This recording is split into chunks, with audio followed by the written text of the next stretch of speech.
Composite Gloves here. This is a new episode of Sounds Like, and today I'm going to show you how to make this sound. Just that whoop, whoop, whoop, that really high kind of screechy thing.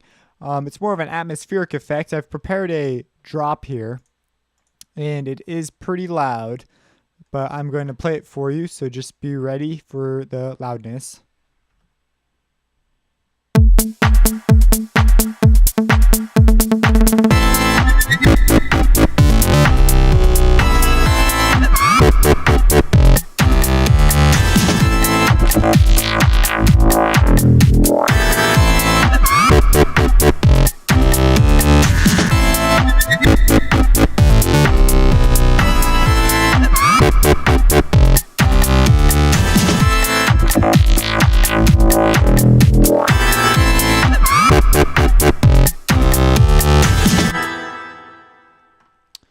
So yeah, there's that drop. There's still some mixing things that I could definitely solve about this that would make it pop and stand out on all the parts.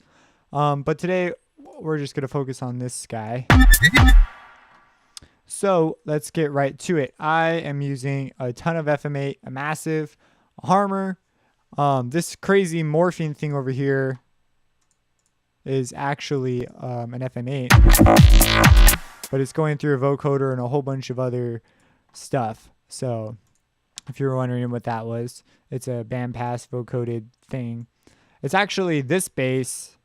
No, this is the Squeal. Anyways, let's go to the Squeal. So we have this wonderfully annoying and dense thing that we use at moments to give us some high end.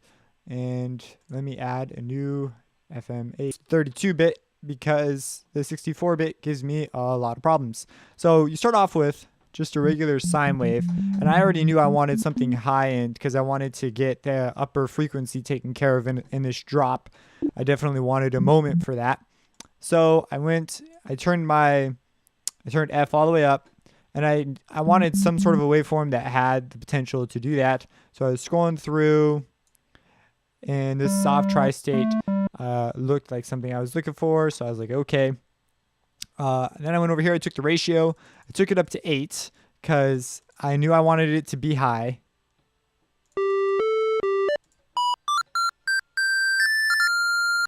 And I was like, okay, great. Now how can I make, I knew I wanted a pitch movement, so I was like, how can I make the pitch move the way I wanted to? And so I went to the modulator matrix, and I took the LFO and I routed it to the pitch a little.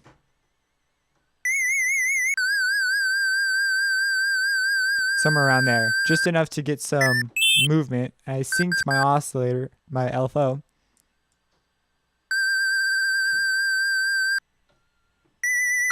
And I was pretty happy with that. I said, okay, things are going the way I want them to. And so I said, I'm in an FM plugin. I may as well FM it a little bit to give it some extra movement. So we're moving the pitch already. So we're going to move it just a bit more. And I got a lot of results that I wasn't too happy with. So I decided to take this up in pitch as well. And you get that. And that is the sound you hear. I routed this through mixer track 3. Excuse my mixing. And I wave shaped it, so I distorted it. I reverbed it a lot. And then to create a really dense effect, I used the Fruity Fast Cutoff, which is still my favorite low pass filter to use. And as you can see here also, so here's a low pass. It gives it that the wobbly effect. And turn these guys on, turn that off. Turn this off.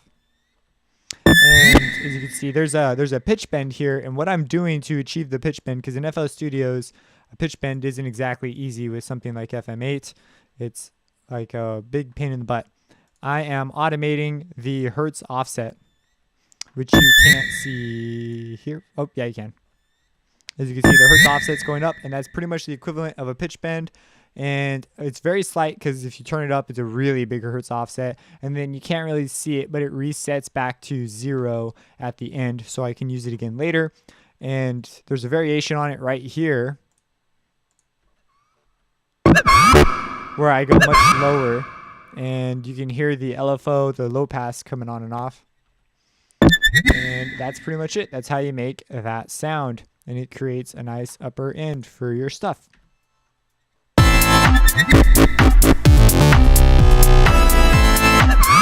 So yeah, I hope you enjoyed. If you have any questions, drop them in the comments below. If you enjoy these videos, subscribe, and have a blessed day.